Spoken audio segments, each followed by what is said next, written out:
नमस्कार छात्रों, मैं आपकी हिंदी की अध्यापिका ममता सिंह। आज आप लोगों को कक्षा 8वीं की सुलभ भारती से चौथा जो आपके कविता है गीत रूप में है गांव और शहर, इसका अध्यापन कराने जा रही हूँ। गांव और शहर, जिसके रचयिता है श्री प्रदीप शुक्ल जी। अब हम इनका परिचय देखेंगे। इनका जन्म 1967 में लखनऊ उत्तर प्रदेश में हुआ और प्रदीप जी को हिंदी कविता के प्रति विशेष श्रद्धा है। इनकी कविताओं में एक साधना के रूप में देखने को मिलती है। हिंदी के विविध पत्र पत्रिकाओं में इनकी रचनाएं अक्सर छपती रहती हैं। इनकी प्रमुख कृतियां हैं अम्मा रहती गांव में, नवगीत संग्रह, गुल्लू का गांव, बाल गीत संग्रह। इनकी पद्य संबंधी विशेषताएं हैं। प्रस्तुत नवगीत में कवि प्रदीप शुक्ल जी ने गांव और शहर के दर्द को दर्शाया है। यहाँ शहरों की भीड़-भाड़, भागम-भाग, गांव से शहरों की तरफ पलायन, गांव का शहरीकरण आदि को बड़े ही मार्मिक ढंग से स्पष्ट किया है। कवि शुक्ल जी यहाँ कहना चाहते हैं कि लोग गांव को छोड़कर शहरों की ओर पलायन कर रहे हैं और शहर आने की वजह से बहुत सी समस्याएं यहाँ शहर को देखनी पड़ रही है। इस कारण जहाँ एक ओर गांव और कस्बे सूने हो रहे हैं, वहीं लाखों घरों में ताले पड़ लग गए हैं। गांव में ज़मीनें खाली पड़ी हैं, उन्हें जोतने बोने वाला कोई नहीं। दूसरी ओर शहरों पर आबादी का बोझ बढ़ रहा है। शहरों में भीड़-भाड़, स्थान की कमी, गंदगी, कूड़े कचरे का ढेर पाया जाता है। शहरों में यातायात बहुत अधिक है। प्रदूषण के कारण जीवन दूभर हो रहा है। प्रस्तुत गीत में गीतकार प्रदीप जी ने इस समस्या का चित्रण किया है। अब हम देखेंगे यहाँ पर किस तरह से कवि प्रदीप जी ने समस्याओं को उजागर किया है। बदला बदला सा मौसम है, बदले से लगते हैं सुर, दीदा फाड़े शहर देखता, गांव देखता टुकुर टुकुर। यहाँ पे सुर का अर्थ होता है स्वर और दीदा का अर्थ है दृष्टि, आँखें। टुकुर टुकुर का अर्थ होता है टकटकी लगाकर एक टक देखते रहना। कवि कहते हैं कि आज हर तरफ परिवर्तन की लहर सी चल रही है। आज जिधर देखो बदलाव नज़र आता है। मौसम यानी माहौल जो बदलता जा रहा है। इस बदलाव को शहर अचरज से, आश्चर्य से देखता है और गांव टकटकी लगाकर देखता है।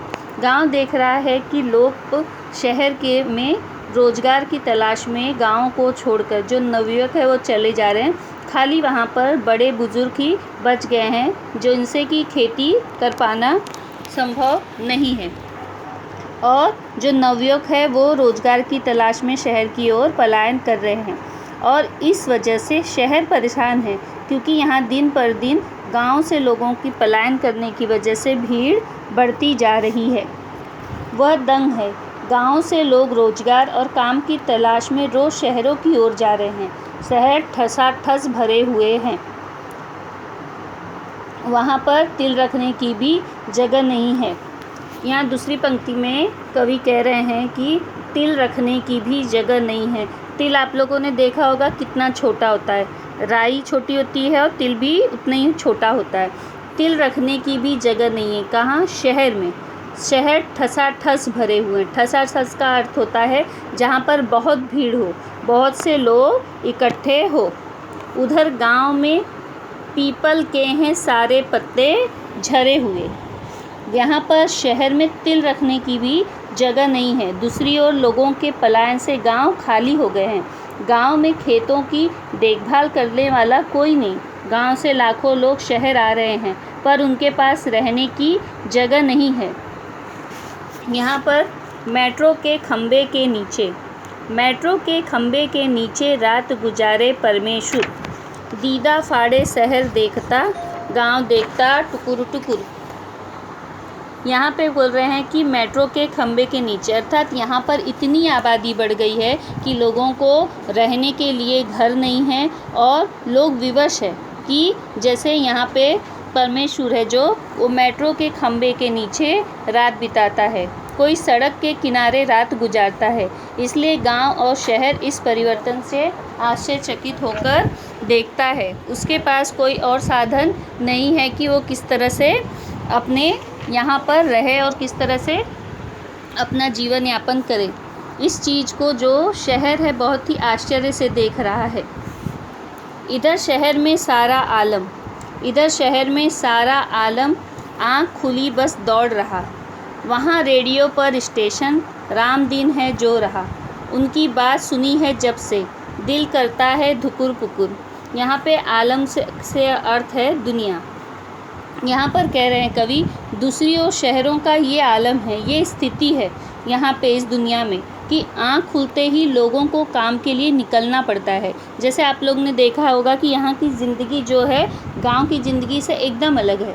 गांव में भी खेती के लिए उठना पड़ता है, जल्दी जाना पड़ता है, लेकिन वो आगे पीछे हुआ तो चलता है। लेकिन यहाँ ऐसा नहीं है। यहाँ पे जो आपका काम का टाइम है उसका अगर उस समय से आप नहीं निकले, आपकी ट्रेन छूट जाएगी, बस छूट जाएगी, आप समय से ऑफिस नहीं पहुँचोगे, आपका पगार काट लिया जाएगा। यहाँ की ज़िंदगी है जो एकदम दौड़ भाग से भरी हुई है। इसके लिए यहाँ पर क्या कह रहे हैं, दूसरी ओर शहरों का ये आलम है कि आँख खुलते ही लोगों को काम के लिए निकलना पड़ता है।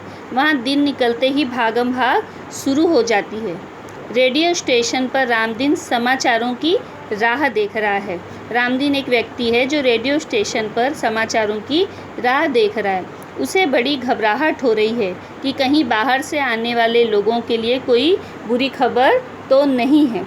धुकुर पुकुर का अर्थ होता है कि घबरा जाना, और जो रहा है अर्थ है प्रतीक्षा करना। सूरतिया के दोनों लड़के सूरत गए कमाने, गेहूं के खेतों में लेकिन गिल्ली लगी घमाने।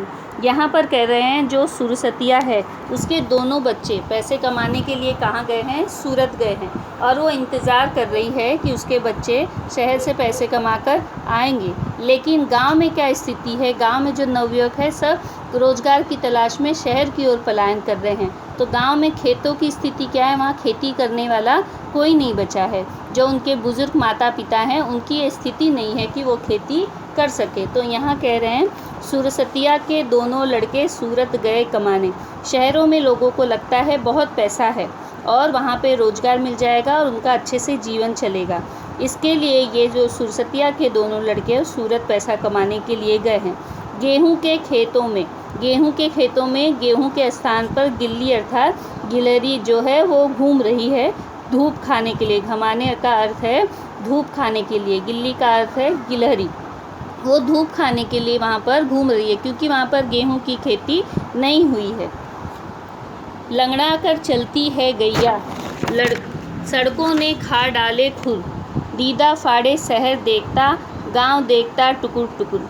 लंगड़ा कर चलती है गैया, जो सड़क है वो क्या है, सड़कें कैसे हैं वहाँ की व्यवस्थित नहीं है। तो जो गैया है उसके पैर के नाखून वो क्या हो गए हैं, घिस गए हैं, जिसके वजह से वो ठीक से न चलकर लंगड़ाते हुए चल रही है। और इस स्थिति को कैसे आंखें फाड़कर शहर देख रहा है और गांव देखता टुकुर टुकुर। जो बढ़ती हुई जो समस्या है दोनों के लिए, गांव के लिए समस्या, वहाँ से लोग पलायन कर रहे, शहर के लिए समस्या, दिन पर दिन यहाँ पर आबादी और भीड़ बढ़ती जा रही है। जिन ज़मीनों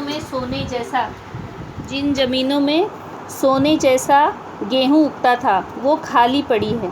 उन खेतों में गिलहरियाँ अब ठंड के मौसम में धूप सेकती हैं।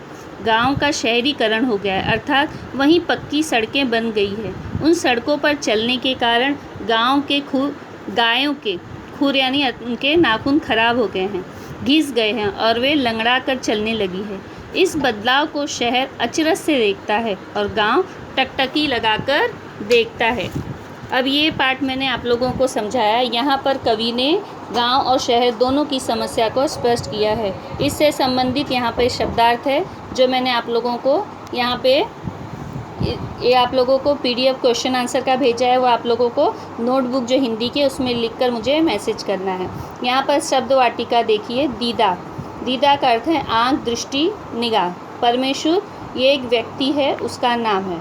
आलम का अर्थ है दुनिया, जगत, जहान। गिल्ली अर्थात गिलहरी, गैया अर्थात गाय, घमाना अर्थ है धूप खाना। आप लोगों को ये सारे शब्दार्थ जो है नोटबुक में लिखना है। यहाँ पर तुलना करनी है गांव और शहर की। मैंने आप लोगों को PDF द्वारा ये सब भेजा है। उचित जोड़ियाँ मिलानी है। मेट्रो का आपको क्या लिखना है, उसका आंसर वहाँ लिखना है। पीपल का उत्तर वहाँ पे लिखना है, ठीक है। और यहाँ पे क्वेश्चन है, गांव का देखना, शहर का देखना।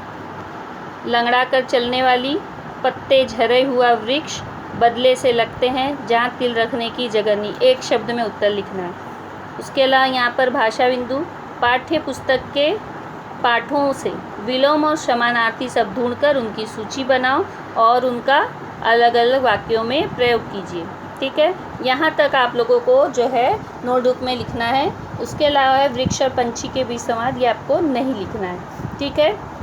अर्थात इससे हमें क्या समझ में आया, इस पाठ के द्वारा हमने क्या सीखा। अंत में हम यहाँ पर लेखक ने हमें क्या सीख दी है, लोगों का लगातार काम की तलाश में गांव से शहर में जाने से शहरों में भीड़ भाड़ बढ़ रही है। हमें अपने परिवार एवं आवास स्थल पर ही रहकर वहाँ पे कार्य करना चाहिए और अपना विकास करना चाहिए, जिससे गांव और शहर में संतुलन बना रहे, ठीक है।